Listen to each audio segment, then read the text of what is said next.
Donald Trump has desecrated pretty much every American institution he's been able to get his greasy toddler paws on. We will never be investigated by the FBI the same way again. But Saturday Night Live, an institution that had suffered from a few shaky years in recent times, came out of its first season of The Beast looking better than ever. Since coming back on the air last October, the sketch show had its highest ratings in over 20 years and more sweet cultural relevance than it's had since. That's right. Of course, Lorne Michaels would have had to burn Studio 8H to ash if they'd fucked up a golden goose like Trump, and it wasn't as if the show had to go through some big left-wing transformation to make it happen. It still lives on the 50-yard line of political satire. Now, though, that line has vanished, we're assuming Steve Bannon snorted it, the centrism cannot hold and the ceremony of above it all innocence is drowned. It's been fascinating to watch the show adapt to this weird fresh hell. And they pretty much nailed the panic that's engulfed us, turning the broadest stage in pop culture into a site of real resistance. The process through which SNL got its act together was not entirely seamless.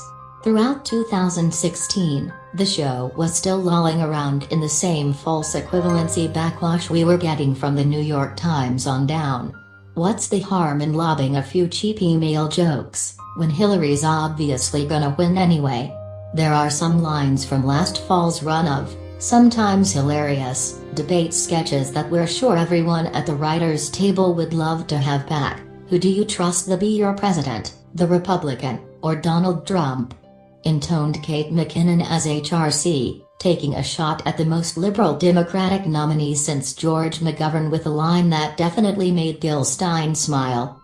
Campaign season had its daring moments, however, like the shocking appearance of a Klan robe and Nazi armband in their Racists for Trump fake ad last spring, and the smart insights of the Hanks episode's Black Jeopardy, building a class-based bridge between the races out of car tape and Caitlyn Jenner-induced high rolls.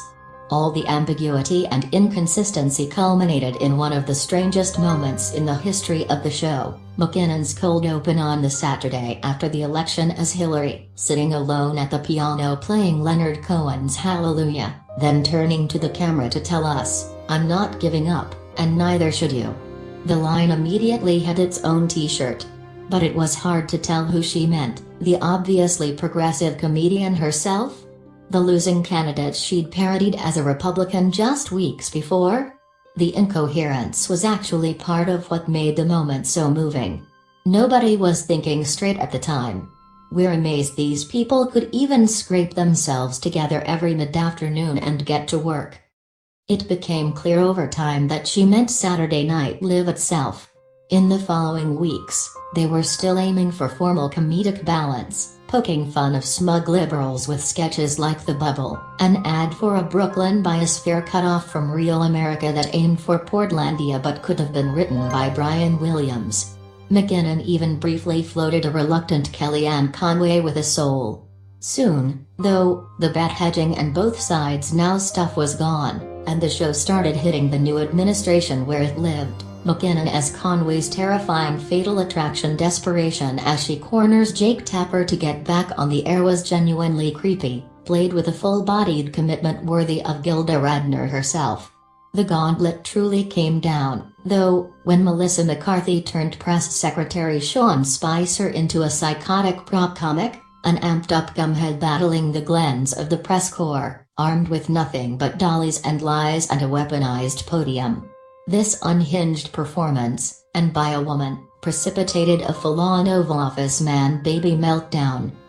One would assume that it's basically a rule of national public service that elected officials are supposed to be good-natured about even the most relentless caricatures. SNL mocked Hillary to her face, twice, and she had to take it.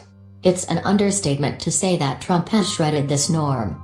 He's like a bad 80s hair metal frontman who thinks he deserves to be treated like Springsteen. Thanks to his itchy Twitter finger, we all knew he was watching. It often felt like the show was talking to him directly. Sketches started to routinely reflect the surreal sleepless jitters of the way we live now, the sense of having your internal circuitry shorted out every time you look at your phone. But it's the right comedic rhythm for an era that now makes sitting in front of a TV summer breezing through the slow roll of the Watergate hearings seem like an idol. The permanent midnight morality of the current GOP has forced SNL to dig deeper into the darkness than ever before. The portrayal of Steve Bannon as Grim Reaper bakes in the chilling assumption that he likely finds the characterization flattering. Even a poison pen like Glory Days writer Michael O'Donoghue might have shied away from a sketch where the president jokes about forcing the Speaker of the House to eat dog food. Today, it's right in step with the mood on 65% of the general public.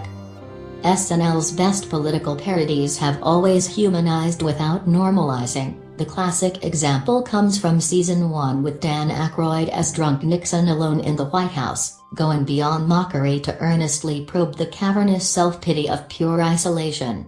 You kind of feel sorry for him, the not ready for primetime player recalled decades later. The excellent Melania Moments mines this same territory, rolling out a whole series of deep thoughts pegged to that "please beam me outta here" look that the First Lady flashed when Trump turned his back to her at the inauguration.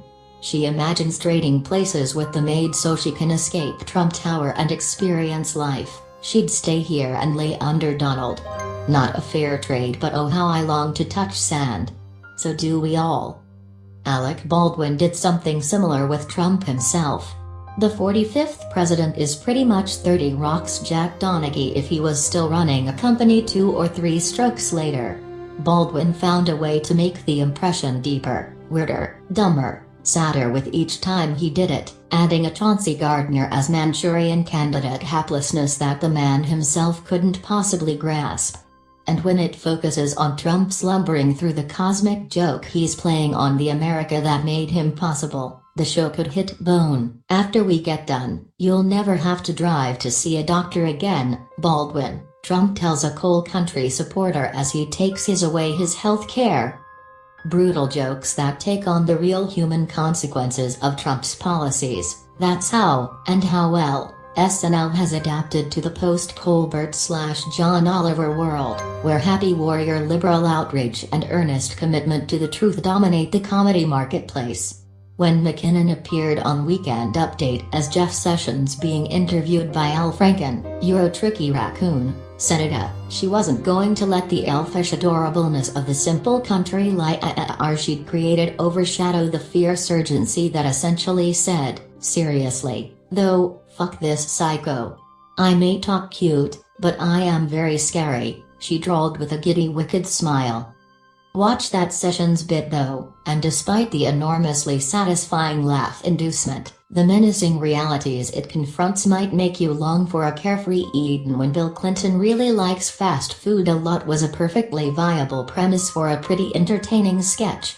But the way they ended this season, with Trump at the piano doing his own hallelujah, surrounded by his crony chorus of the damned, we're reminded that as much as we'd like some closure, this nightmare isn't going to be tied up anytime soon. Have a good summer, SNL. You've earned it.